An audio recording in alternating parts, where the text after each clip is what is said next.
الشيطان الرجيم بسم الله الرحمن الرحيم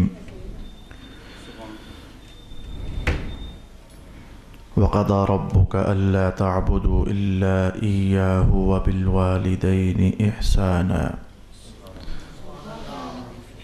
صدق الله مولانا العظيم الصلاة والسلام عليك يا سيدي يا رسول الله الصلاة والسلام عليك يا سيدي يا حبيب الله الصلاة والسلام عليك يا سيدي يا شفيع المذنبين وعلى آلك وأصحابك يا سيدي يا رحمة للعالمين.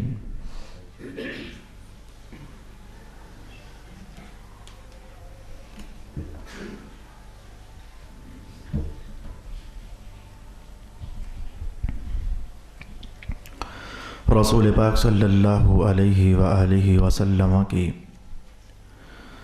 تعلیمات، والدین کی خدمت، ادب، احترام، حسن معاشرت، حسن سلوک، حسن عمل، ان کی رضامندی چاہنا، ان کا دل جیتنا، ان کو پیار سے دیکھنا، یہ سارے عنوانات ہم سماعت کر رہے تھے.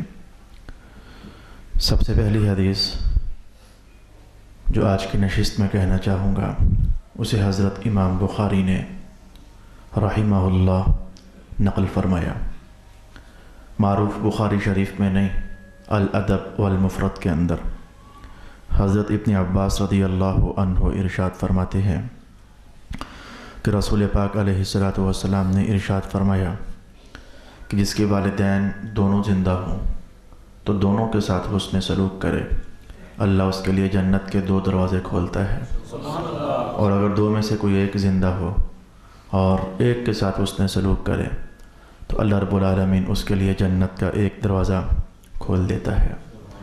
پھر اگلا جملہ ہمیں انتہائی تشویش میں ڈالنے والا ہے، اس پر ہم رک لیں گے تھوڑی دیر کے لیے، قرآن حکیم میں کہیں آگے پیچھے نظر ڈال لیں گے، کوئی رہنمائی حاصل ہوئی تو کسی نتیجے پر انشاءاللہ پہنچ جائیں گے.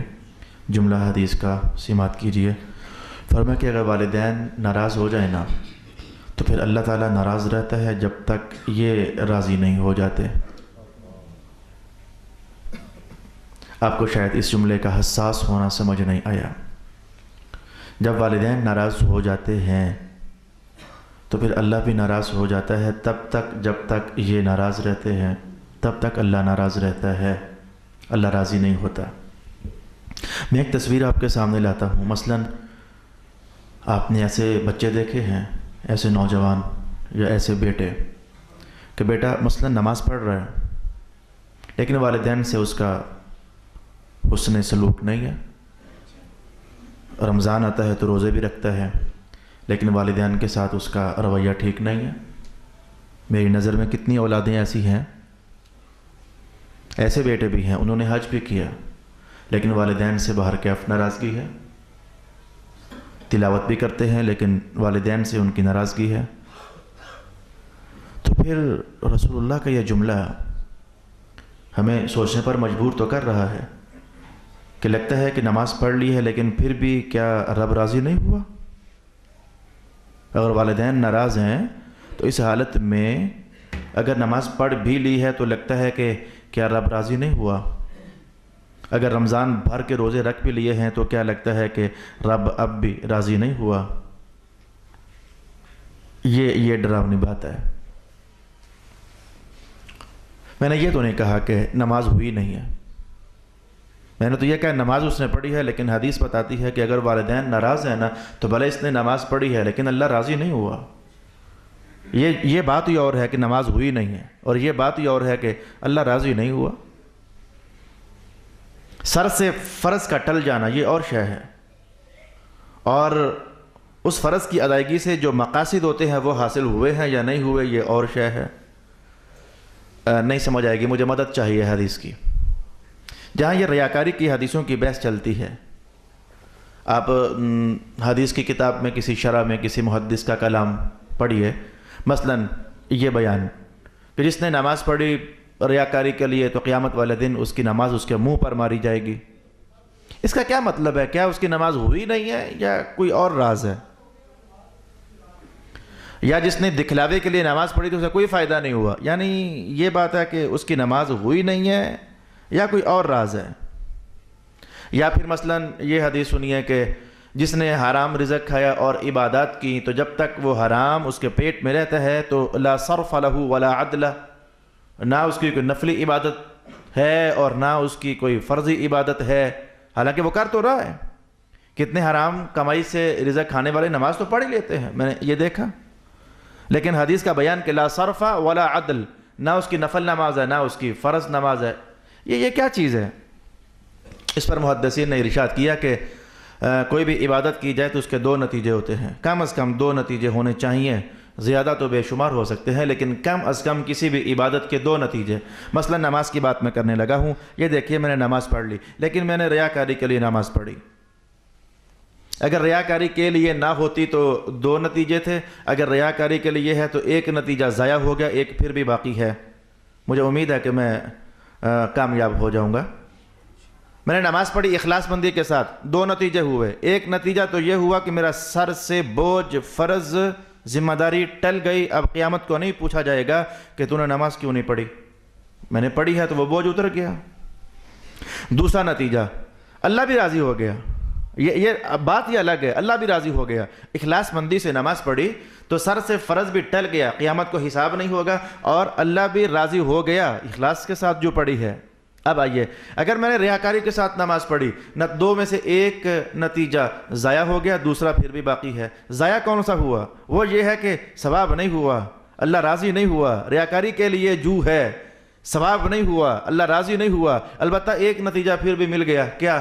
پڑھ لی ہے، بوجھ اتر گیا ہے، ناپسندیدہ، قیامت کو کچھ ملے کہ نہ ملے، لیکن یہ نہیں پوچھا جائے گا کہ تو نے پڑھی کیوں نہیں، کیونکہ اس نے پڑھی ہے آخر۔ آپ کو بات سمجھ آئی ہوگی کہ بعض اوقات ایک عمل کرنے سے کم از کم ایک فائدہ یہ ہوتا ہے کہ وہ کام ہو گیا، اور اگلا نتیجہ اللہ خوش ہوا ہے کہ نہیں ہوا، اس کے لیے کچھ اور ساتھ چاہیے ہوتا ہے۔ اب واپس آئیے، میں بات اپنے عنوان کی آپ کے سامنے کہوں، حضور کا جملہ مبارک، جس کے والدین ناراض ہو گئے تو اللہ ناراض ہے، جب تک وہ راضی نہیں ہو جاتے تب تک اللہ بھی راضی نہیں ہوگا۔ اے میرے اللہ، نماز تو پڑھ رہا ہے، میں وہ ناراض ہے نا، تو نماز پڑھنے سے صرف ایک ہی فائدہ ہو رہا ہے، ٹل گئی سر سے، قیامت کو سوال نہیں ہوگا کہ تو نے پڑھی کیوں نہیں۔ رہا فائدہ نمبر 2 کہ ہم راضی بھی بڑا ہوئے ہیں، وہ تو حاصل نہیں ہوا ہے۔ رہا فائدہ نمبر 2 کہ ہم جزاؤں کے ڈھیر لگا دیں گے، وہ تو حاصل نہیں ہوا ہے۔ بس کچھ اس طرح کی بات ہے، بندے نے نماز پڑھی، روزے رکھے، سب کچھ کیا، صرف فرض سر سے ٹل گیا، باقی رہی بات یہ کہ اللہ راضی بھی ہو گیا ہے، کرم اترے گا، فضل کا ساون برسے گا، رحمتیں بندے کا طواف کریں گی، بندہ جدھر رخ کرے گا اللہ کامیابیوں کے دروازے کھول دے گا۔ فرمایا ایسا نہیں ہوگا، بس فرض سر سے ٹلا ہے۔ کتنا زبردست مغالطہ ہے اس نوجوان کے لیے جو اس میں خوش ہے، میں بندگی کرتا ہوں، میں ریاضت کرتا ہوں، میں شب بیداریاں کرتا ہوں، اللہ کے حضور روتا دھوتا ہوں، لیکن ماں ناراض ہے، باپ ناراض ہے۔ حضور کا بیان سن لینا چاہیے، اگر وہ ناراض ہیں تو کچھ بھی کر، اس کچھ بھی کرنے سے صرف یہ ہے کہ تیرا بوجھ اتر رہا ہے، بس تیرا فرض سر سے ٹل رہا ہے۔ رہی بات یہ کہ ہم تو اسے بڑا راضی ہو چکے ہیں، جی نہیں، راضی نہیں ہوئے ہیں۔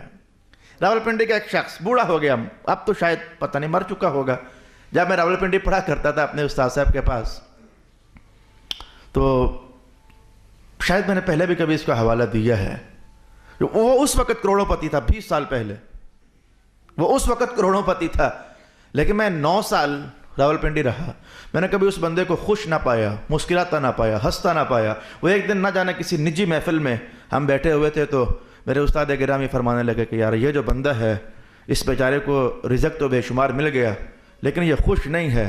تو میں نے کہا استاد صاحب یہ خوش ہے کیوں نہیں؟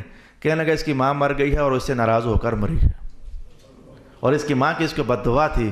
تو رزق یہ خوشیاں نہیں دیتا ہے، یہ بات یاد رکھنے والی ہے۔ روپیے یہ خوشیاں نہیں دیتے ہیں، یہ خوشیاں دینے کے راز یہ کاروبار نہیں ہوتے ہیں۔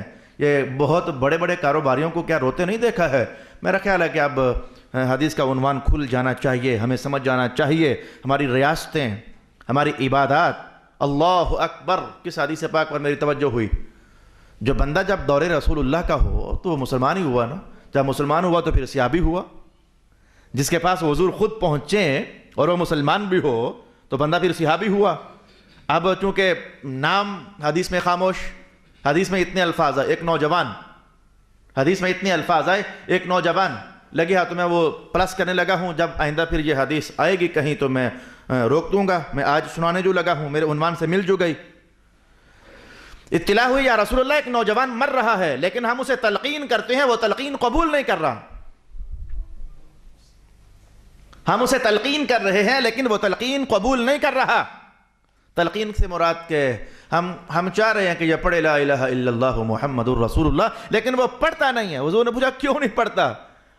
کہا حضور وہ کہتا مجھ سے پڑھا نہیں جاتا، مسلمان ہے، صحابی ہے، لیکن تقدیر نے ایک منظر دکھانا تھا، بس تقدیر نے ایک منظر دکھانا تھا۔ صحابہ سارے جنتی ہیں، سبحان اللہ ہے، کوئی بھی صحابہ میں سے ایک شخص بھی دوزخی نہیں ہے، سب جنتی ہیں، سب سے اللہ راضی ہے، لیکن تقدیر نے ایک سبق ہمارے سامنے رکھنا تھا۔ کبھی رسول اللہ کو آئینہ بنا کر سبق ہمارے سامنے کر دیا جاتا، کبھی صحابہ کو آئینہ بنا کر تو نصیحت ہمارے سامنے کر دی جاتی۔ کہا حضور وہ کہتا ہے زبان پر جاری نہیں ہو رہا۔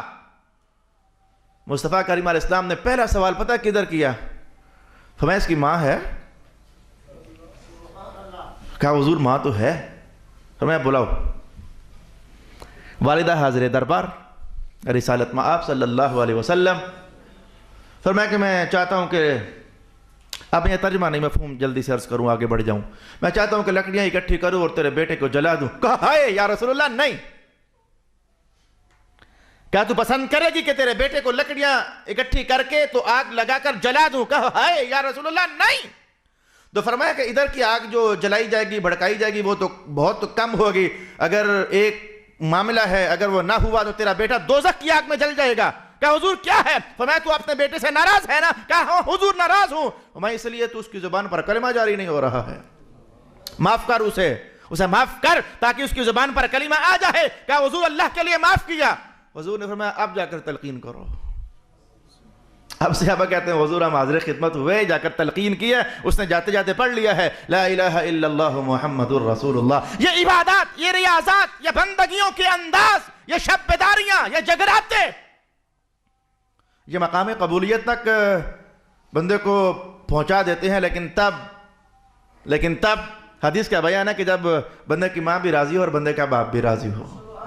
اگر کوئی ایک بھی درمیان سے کچھ ہو گیا نا تو یہ ہیں صحیح، یہ عبادات ہیں صحیح، اللہ انہیں ضائع نہیں کرے گا، کم از کم دو فائدہ نہیں ایک تو دے گا، سر سے فرض ٹل جائے گا، یہ فائدہ تو ہوگا، لیکن وہ مقام رضا حاصل نہیں ہوگا، وہ اللہ کے دربار میں مقام مقبولیت حاصل نہیں ہوگا، مقام بندگی جو اللہ کے ہاں درجات بڑھا دیتا ہے پھر وہ حاصل نہیں ہوگا۔ ایک حدیث پاک ہم نے مکمل کر لی، آگے بڑھیے۔ رسول پاک علیہ السلام کہ اس بیان سے پہلے مجھے حضرت ابن عمر کا وہ فتویٰ، عمرہ فرما رہے تھے تو ایک مرد کو دیکھا، کان رجل یطوف وامہ علی کتفیہ، وہ طواف کر رہا تھا تو طواف کرتے اس نے اپنی والدہ کو اپنے کندھوں پر بٹھایا ہوا تھا، کندھوں کے ارد گرد، جیسے بھی وہ کیفیت سے ہمیں غرض نہیں ہے۔ تو اس نوجوان کا جب گزر ہوا حضرت عبداللہ ابن عمر کے پاس سے، دیکھا صحابی رسول ہیں تو چلتے چلتے سوال کر لیا۔ اب وہ تصویر آپ خود ہی محسوس کیجئے، وہ چلتے چلتے سوال کا سٹائل کیا ہوگا۔ یا عبداللہ ابن عمر صاحب رسول اللہ صلی اللہ علیہ وسلم هل ادیت حق امتی، کہ آپ صحابی رسول ہیں تو مجھے بتائیں کہ اب تو میں نے اپنی ماں کا حق ادا کر دیا نا، یہ دیکھیں میں کیا کر رہا ہوں، کندھوں پر بٹھا کر طواف کروا رہا ہوں تو اب تو میں نے حق ادا کر دیا نا۔ اب عبداللہ ابن عمر کہنے لگے لا واللہ، اللہ کی قسم، وہ جو تیری ماں کو وہ جو بچپن میں سردیوں کی راتوں میں جو ایک لحظہ بھر کی تکلیف ہوئی تھی، ابھی تو اس ایک تکلیف کا حق بھی ادا نہیں ہوا ہے، تو کہتا ہے کہ میں نے اسے طواف کندھوں پر بٹھا کر کروا دیا تو حق ادا کر دیا، ابھی تو ایک درد جو اسے لگی تھی ابھی ایک درد کا حق بھی ادا نہیں ہوا ہے۔ رسول پاک علیہ السلام نے بھی بعض اوقات جزا بیان کرنی ہوتی تو ڈائریکٹ بیان فرماتے، اور بعض اوقات جزا بیان کرنی ہوتی تو انڈائریکٹ بیان فرماتے۔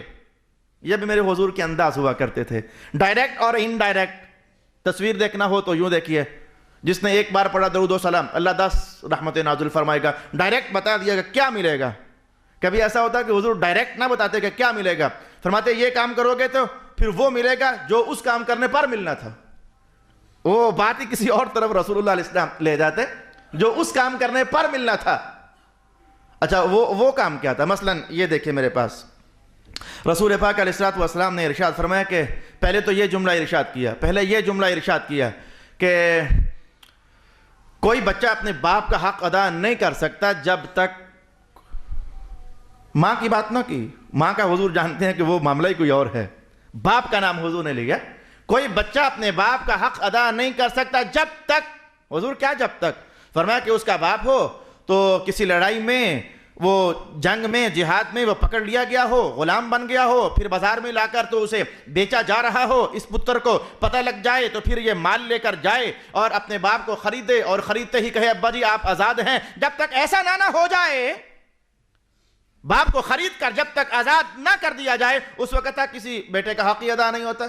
آج حضور نے اتنا فرمایا, لیکن آج کے دور میں تو یہ راستہ بالکل بند ہو گیا. وہ جہاد ختم, قیدی بننا بنانا ختم, بازاروں میں غلاموں کا بکنا بکانا ختم. آج تو یہ عنوان ہی ختم ہو گیا. اللہ رحم کرے, کہیں ایسا تو نہیں ہے کہ حق ادا ہونا بڑا مشکل سا ہو گیا معاملہ. چلے خیر, جس قدر ممکن ہے قرآن حکیم کا یہ بیان بھی تو ہے نا, فاتقوا اللہ ما استطعتم, اپنی ہمت کے مطابق تو کچھ کر لو نا, جتنی ہمت ہے اتنا تو کرو نا. بالکل خالی ہاتھ نہ بیٹھ جاؤ, بالکل سست ہو کر نہ بیٹھ جاؤ. اچھا آج اتنا. پھر آگے رسول پاک علیہ السلام نے فرمایا کہ یہ جب کوئی بچہ اپنے باپ کو خوش ہو کر دیکھتا ہے تو پتہ کیا مقام ہوتا ہے. جب کوئی بیٹا اپنے باپ کو خوش ہو کر دیکھتا ہے تو کیا مقام ہوتا ہے. کہ حضور کیا مقام ہوتا ہے؟ فرمایا بس جیسے اس نے ایک روح کو آزاد کیا. بتایا نا کہ کتنا ثواب ہوا, کتنا اجر ہوا, کتنا نتیجہ ہوا. فرمایا اتنا ہوا جتنا کسی روح کو آزاد کرو. یا روح آزاد کرنے کا مطلب کسی غلام کو آزاد کرو. بیان ہی نہ کیا کہ کتنا, فرمایا اتنا جتنا ایک غلام کو آزاد کرنے پر ہوتا ہے. اس میں حضور کی اپنی دانائیاں ہوتی تھیں. وہ علم بلاغت کے اعتبار سے جزا بیان کرنے کے لیے تشبیہ کہیں اور چلا دینا, تو بلاغت میں یہ چیزیں بیان ہوئی ہیں کہ ڈائریکٹ بیان نہ کرنا, انڈائریکٹلی بیان کرنا. اس کے اندر بھی سب سے خاص نقطہ یہ ہوا کرتا تھا کہ بات وہ دل سے اترتی روح تک جا پہنچے. زیادہ اس میں یہ نقطہ مضمر ہوا کرتا تھا, جیسے کہ یہ فرمانا جو 5 بار نہائے تو پھر کیا ہوتا ہے, میل نہیں رہتا. فرمایا نماز ایسے ہی ہے. اب مثال دے کر بات کہی نا, تو ادھر حضور رحمۃ اللہ علیہ نے تشبیہ, میں جس بیٹے نے باپ کو پیار سے دیکھ لیا, خوش ہو کر دیکھا, اللہ اسے اتنا ثواب دے گا جتنا ایک غلام کو آزاد کرنے کا. حضور وہ کتنا ہوتا ہے, میں وہ حدیث آپ کے سامنے لاتا ہوں تاکہ آپ کو سمجھ تو آئے کہ وہ پھر کتنا ہے, وگرنہ عنوان شاید اس نشست کے حوالے سے ادھورا رہ جائے. رسول اللہ علیہ السلام فرماتے ہیں کہ جو کسی غلام کو آزاد کرتا ہے تو پتہ ہے نتیجہ کیا ہوتا ہے. لو میرے سامنے یہ ایک غلام ہے, میں نے اس کو غلامی سے آزاد کرنے کے لیے اس کے مالک کو پیسے دے دیے, تو یہ سارا ہی جب آزاد ہو گیا تو یہ کہنا بھی تو ٹھیک ہے یہ سارا آزاد ہو گیا, یہ کہنا بھی ٹھیک ہے اس کا سر بھی آزاد ہو گیا, اس کے بازو بھی آزاد ہو گئے, اس کا پیٹ بھی آزاد ہو گیا, اس کی ٹانگیں بھی آزاد ہو گئیں, اس کے پاؤں بھی آزاد ہو گئے. ایک ایک جز کا نام لے لو یا کل بول لو, بات تو ایک ہی ہے. لیکن رسول پاک علیہ السلام نے آج جز بولے, اجزاء بولے. فرمایا کہ جس نے کسی غلام کو آزاد کیا نا, تو اس کا سر آزاد ہوا, اللہ اس کا سر دوزخ سے آزاد کرے گا. اس کا بازو آزاد ہوا, اللہ اس کا بازو دوزخ سے آزاد کرے گا. اس کا دوسرا بازو آزاد ہوا, اللہ اس کا دوسرا بازو دوزخ سے آزاد کرے گا. اس کا پیٹ دوزخ سے آزاد ہوا, اللہ اس کا پیٹ دوزخ سے آزاد کرے گا. یعنی مبالغے میں کمال پیدا کرتے ہوئے حضور نے ایک ایک پارٹ کا, ایک ایک عضو کا نام لیا. اس کے پاؤں آزاد ہوئے, اللہ اس کے پاؤں دوزخ سے آزاد کر دے گا. وہ خدا کے بندو سمجھے ہو کہ باپ پر ایک پیار کی نظر, حضور فرماتے ہیں کہ تیرا ایک ایک جز اللہ دوزخ سے آزاد فرما دے گا. او کما قال النبی صلی اللہ علیہ وسلم. اب میرا لگتا ہے کہ یہ نشست پیک پر جا پہنچی, جنہوں نے آنا تھا وہ آ گئے. ایک حدیث میں نے روکی ہوئی تھی کہ ذرا میرے مہمان 2-4 اور ذرا آ لیں, میں پھر وہ حدیث آپ کے سامنے لاؤں. جنہوں نے پہنچنا تھا پہنچے. سنیں یار یہ حدیث پاک. ایک شخص حضور کی خدمت میں حاضر ہوا, ارادہ تھا جہاد کرنے کا. ویسے رسول پاک علیہ السلام جہاد میں صحابہ کی خدمات قبول فرمایا کرتے تھے, یہاں تک اور یہاں تک. ایک سینسیٹیو ترین کیس آپ کے سامنے بولنے لگا ہوں. ایک صحابی حنظلہ ان کا اس میں گرامی, شہید ہو گئے. غزوہ احد کی بات تھی, شہید ہو گئے. تلاش کیا لیکن جسم میں پاک مل نہیں رہا تھا. وہ آخرکار ملا تو بال بھیگے تھے, جیسے ابھی کسی نے سر دھویا ہو. رسول اللہ علیہ السلام نے, میں ذرا گھر جاؤ نا اس کے, پتہ کر کے یہ جب آیا تھا تو کیا گھر میں کیس چل رہا تھا. جب جہاد کی آواز ہم نے دی تھی تو پھر یہ نکل آیا تھا، تو کیا ہو رہا تھا ذرا پتہ کر کے آؤ۔ حضور سمجھ گئے لیکن صحابہ کو بتانا چاہتے تھے۔ اطلاع پائی، جواب ملا کہ حضور ابھی اس کی شادی ہوئی تھی تو ابھی یہ اپنی زوجہ کے ساتھ تھا، تبھی مکمل فارغ نہیں ہوا تھا، تو آپ کا پیغام آ گیا تو اس نے اسی حالت میں اپنا سب کچھ چھوڑا اور باہر نکل آیا۔ رسول اللہ علیہ السلام فرمانے لگے یہی تو وجہ ہے، جب شہید ہوا ہے تو آسمان کے فرشتے لے گئے تھے، غسل دے کر لائے ہیں۔ حضور اتنے نازک جہاد کے موقع پر بھی صحابہ کی خدمات قبول کر لیا کرتے تھے۔ حساس ترین عنوان ہے، قبول ہوا، لیکن یہ دیکھیں یہاں حضور نے پابندی لگائی، وہاں اتنا حساس ترین عنوان، شہادت قابل قبول، اس کا پہنچنا قابل قبول، اور فرشتوں کا غسل دینا، سب کچھ، لیکن آج ایک نوجوان کا حضور جہاد کرنا چاہتا ہوں، آپ نے اشارہ فرمایا ہے تو بس میں حاضر ہوں۔ اللہ اکبر۔ رسول پاک علیہ السلام نے اس حدیث میں ایک جملہ ارشاد کیا اور آئندہ ایک حدیث ہے اس میں ایک اور ارشاد کیا۔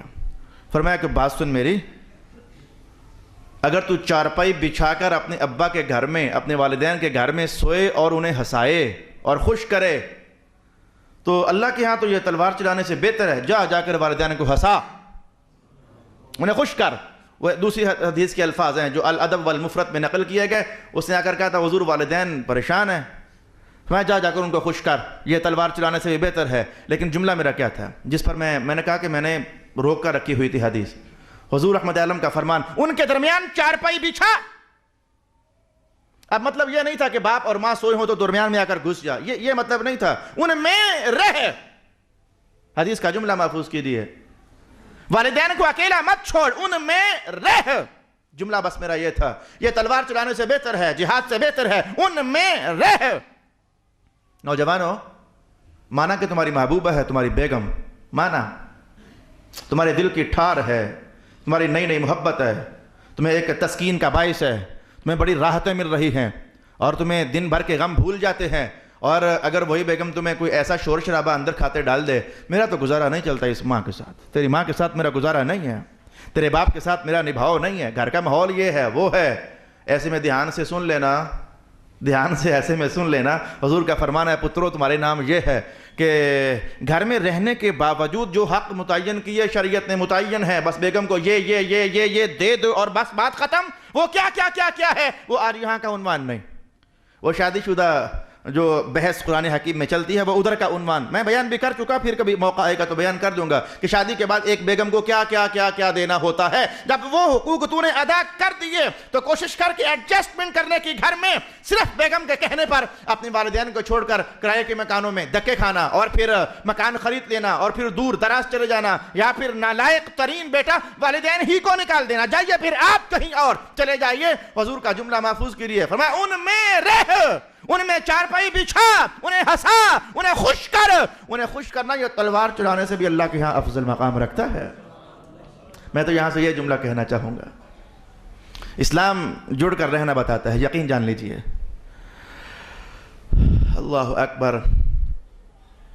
دو میاں بیوی تھے تو ان کا کوئی کیس تھا لڑائی جھگڑے کا، اس نے مجھ سے رجوع کیا، علامہ صاحب رہنمائی کرو۔ میں نے کہا وہ ذرا حساس قسم کا کیس تھا۔ میں نے کہا اچھا میں اپنے مشائخ سے رابطہ کرتا ہوں۔ میں نے انہیں رابطہ کیا اپنے مشائخ سے، وہ فرمانے لگے کچھ بھی ہو اسے کہے میری طرف سے بس صبر سے کام لے، وہ بس صبر سے کام لے، بس اپنا گھر بھی نہ توڑے اور اپنے والدین کے بھی نہ چھوڑے، بس صبر سے کام لے، صبر سے کام لے۔ اس نے فون کیا، اس نے فون کر دیا بیٹھے بیٹھے میرے، حضور والدین تو بہت غلط سلط بھی بول جاتے ہیں، وہ گالیاں تک بھی نکال دیتے ہیں۔ میرے استاد صاحب نے پھر کہا وہ کچھ بھی کرتے ہیں نا تو سر جھکا دے، اور باہر بندے کسی کے ساتھ لڑائی ہو جائے تو وہاں بھی تو گالیاں کھا ہی لیتے ہو نا، تو گھر میں اپنی ماں سے کھا لے خیر ہے، اپنے باپ سے کھا لے خیر ہے، لیکن میں ریاض شاہ کیسے کہہ دوں کہ ماں کو چھوڑ کر کہیں اور چلا جائے؟ میں کیسے کہہ دوں کہ اپنے باپ کو گھر سے نکال دے؟ یہ دیکھو مصطفیٰ کریم صلی اللہ علیہ وسلم کا فرمان ہے، کچھ بھی ہے تو اپنے گھر میں والدین کے ساتھ رہ، کچھ بھی ہے تو اپنے والدین کے ساتھ گھر میں رہ۔ یہ حدیث کی پاک کے الفاظ میں نے روک کر رکھے ہوئے تھے، عنوان واضح ہو گیا، سمجھانا ہی ہوتا ہے، پیغام دینا ہی ہوتا ہے، اس کے بعد عمل کی راہیں یہ ہر بندے کی اپنی ہیں۔ کون مذہب کی روشنی میں اپنی عمل کا قبلہ درست کر لیتا ہے اور اپنی منزل کے لیے روشنی حاصل کر لیتا ہے۔ آئیے ہم آگے بڑھ جانا چاہیں گے۔ رسول پاک علیہ السلام نے فرمایا کہ جنت کا درمیان والا دروازہ ہے باپ، اگر باپ جنت کے درمیان والا دروازہ ہے تو ماں باپ سے بھی 3 گنا زیادہ مقام رکھتی ہے، یہ سمجھیں۔ حضور نے خود ارشاد فرمایا کہ ماں کا مقام باپ سے بھی 3 گنا زیادہ ہے۔ فرمایا باپ جنت کا درمیان والا دروازہ ہے۔ یہ درمیان والا دروازہ کہنے میں بھی راز تھا، جنت کا دروازہ کہنا ہی کافی تھا، وہ باپ جنت کا دروازہ ہے، کہا نہیں درمیان والا دروازہ ہے۔ میں اس وقت میں زیادہ حدیثیں تلاوت کرنا چاہتا ہوں، چونکہ آئندہ محرم الحرام بھی سر پر پہنچا، تو چونکہ مجھے وہاں بھی پھر کلام کرنا ہوتا ہے، زیادہ حدیثیں ہم تلاوت کرنے کا اہتمام کرنا چاہیں گے۔ رسول اکرم صلی اللہ علیہ وآلہ وسلم نے ارشاد فرمایا کہ یہ حدیث پہلے آپ کو بتا چکا ہوں کسی مقام پر، لیکن اب جب نشست میں ہے تو کہنے والا ہوں۔ جو بچہ اپنے والدین کو تیزی سے ہم 2-3 حدیثیں نکال لیں۔ جو بچہ اپنے والدین کو پیار کی نظر سے دیکھے، اللہ اسے 2 مقبول حجوں کا ثواب عطا فرماتا ہے۔ ایک صحابی نے پوچھا حضور وَإِنْ كَانَ مِئَ مَرَّةً، اگر 100 بار دیکھو تو کیا 200 حج؟ رسول اللہ علیہ السلام نے نعم اللہ اکبر وَأَطِیَب، 3 بار جملہ ارشاد کیا، نعم اللہ اکبر وَأَطِیَب، نعم اللہ اکبر وَأَطِیَب۔ تو نے 100 بار کہا، اوے ہاں اللہ اس سے بھی بڑا ہے، اگر تو 200 بار دیکھے گا، 1000 بار دیکھے گا، اللہ تجھے 2000 حجوں کا ثواب عطا فرما دے گا۔ اللہ کے لیے کیا مشکل ہے، اس کے خزانوں میں کمی تو نہیں ہے نا، تھوڑ تو نہیں ہے نا۔ کئی بار میں گھر میں جب بیٹھتا ہوں تو والدہ ماجدہ بیٹھی ہوتی ہے، میں دل میں سوچ کر رہ جاتا ہوں کہ اے اماں آپ کے چہرے میں اللہ نے کیا رکھا ہے؟ میں ایک نظر دیکھتا ہوں تو اللہ 2 حجوں کا ثواب دے رہا ہے، یہ کیا رکھا ہے؟ والدہ ہمیں یہ راز نہیں سمجھ، لیکن ہم دیکھیں گے۔ محبوب کریم نے فرمایا ہم دیکھیں گے، لیکن سمجھ نہیں ہے کہ آپ کے چہرے میں آخر ایسا کیا ہے کہ ایک نظر ڈالنے پر اللہ رب العالمین 2 حجوں کا ثواب، اور وہ حجتان مبرورتان، 2 حج اور دونوں مقبول کے مقبول حج، کوئی ایک بھی ان میں سے رد اور رائے گاہ نہیں ہے۔ اللہ اکبر، اللہ اکبر۔ پھر رسول پاک صلی اللہ علیہ وآلہ وسلم نے یہ جملہ کبھی اس موقع کے لیے تھا، کبھی ارشاد تھا کہ النظر الی وجہ علی عبادۃ، کہ حضور کا یہ جملہ ہوا کرتا تھا اور تھا اور ہے کہ میرا علی وہ ہے جس نے ان کا چہرہ دیکھا تو اللہ دیکھنے پر ہی اجر عطا فرما دیتا ہے۔ میرا علی وہ ہے کہ جس نے ان کا چہرہ دیکھا اللہ دیکھنے پر ہی اجر عطا فرماتا ہے۔ پھر حضور نے کسی اور موقع پر کرم نوازی اور زیادہ کر دی تو یہ بھی فرما دیا النظر الی وجہ العلماء عبادۃ، عالم کا چہرہ دیکھنے میں بھی عبادت ہے۔ لیکن آج میرے سامنے 3-4 جملے اور ہیں۔ حضور رحمت عالم فرماتے ہیں اپنے والد کو دیکھنا یہ اللہ کے ہاں مستقل عبادت ہے، اور کعبۃ اللہ کو دیکھنا یہ بھی عبادت ہے، اور قرآن حکیم کو دیکھنا یہ بھی عبادت ہے۔ اپنے بھائی کو اللہ کی رضامندی کی خاطر دیکھنا یہ بھی عبادت ہے۔ اللہ کی رضا کے لیے پیار کرنا، کسی سے کوئی درمیان میں غرض نہ ہو، درمیان میں کوئی غرض نہ ہو، کوئی منفعت نہ ہو، کوئی دنیاوی مقصد نہ ہو، فرمایا اللہ کی رضا کے لیے اسے دیکھنا بھی عبادت ہو جاتا ہے۔ زبردست حدیث پاک کے الفاظ، یہ دیکھو یہ ماتھا ہے، یہ ابرو ہے، اور ابرو کا جو یہ حصہ ہوتا ہے درمیان میں اسے کہتے ہیں ما بین الحجبین، 2 ابروؤں کے درمیان کا علاقہ، اسے 2 آنکھوں کے درمیان کا علاقہ بھی کہتے ہیں۔ رسول پاک علیہ السلام نے فرمایا کہ جو بندہ اپنی ماں کو یہاں ادب سے پیار سے کبھی بوسہ دے نا، ہائے میری ماں تو کتنی اچھی ہے، بس ادب سے یہاں یہ ماتھا، تو یہ اس کا ایک بوسہ جو ہے اللہ تعالیٰ اس بوسے کو اس بندے اور دوزخ کے درمیان حجاب بنا دیتا ہے۔ یہ ماں کے یہ ماتھے پر ایسے 2 آنکھوں کے درمیان بوسہ دے لینا، اللہ رب العالمین اسے جو دوزخ کے درمیان حجاب بنا دیتا ہے۔ اب میں ایک آخری حدیث اس نشست میں کہنا چاہوں گا۔ ایک صحابی نے پوچھا یا رسول اللہ اگر والدین فوت ہو جائیں تو اب ان کے ساتھ ہم کچھ حسن عمل، حسن سلوک، حسن رویہ، حسن کردار کر سکتے ہیں؟ رسول اللہ علیہ السلام نے 4 باتیں فرمائی۔ ہاں 4 باتیں ایسی ہیں کہ جو والدین کے مرنے کے بعد بھی تو ان کے ساتھ بطور حسن سلوک کے کر سکتا ہے۔ وہ 4 باتیں سن لیجئے، ہمارا وقت ختم ہو جائے گا۔ فرمایا ان کے لیے دعا کرنا، یہ مرنے کے بعد تیرے والدین کے لیے خدمت ہے تیری طرف سے، ان کے لیے استغفار کرنا یہ تیری طرف سے خدمت ہے ان کے لیے، ان کے مرنے کے بعد بھی۔ اگر انہوں نے کسی کے لیے کوئی عہد کیا ہوا تھا کہ میں زندگی میں کوئی عہد کیا تھا میں تجھے یہ دوں گا یار، میں تجھے فلانی شے دوں گا یار، میرا تیرے ساتھ وعدہ، میں تیری اتنی خدمت کروں گا، 100 باتیں بندہ، میں تیری بیٹی کی شادی پر اتنے پیسے دے دوں گا، تو اگر تیرے والد نے کسی کے ساتھ کوئی عہد کیا ہوا تھا تو اس عہد کو نبھا دینا، اس عہد کو نبھا دینا۔ مجھے ایک عہد رسول اللہ کا بھی کیا ہوا یاد پڑ رہا ہے لیکن وقت میرا مجھے گنجائش نہیں دے رہا۔ اور فرمایا کہ جو تیرے والد کے دوست تھے ان کے دوستوں کا بھی احترام کرنا، تیرے والد کے مرنے کے بعد جو تیرے والد کے دوست تھے تو ان دوستوں کا بھی احترام کرنا، یہ حسن سلوک ہے تیرے والد کے نام تیری طرف سے۔ اور جن لوگوں کے ساتھ تیرے والد کا رشتہ جڑا ہوا تھا، بھائی والا، بہن والا، چچا ہونے والا، تایا ہونے والا، جن لوگوں کے ساتھ تیرے باپ کا رشتہ جڑا ہوا تھا، ان کے مرنے کے بعد ان رشتوں سے اب تو بھی اگر جڑ کر رہے نا تو جڑ تو ان سے رہا ہے، لیکن تو سمجھ جانا کہ یہ خدمت تو اپنے والدین ہی کی کر رہا ہے۔ او کما قال النبی صلی اللہ علیہ وسلم، وآخر دعوانا الحمدللہ۔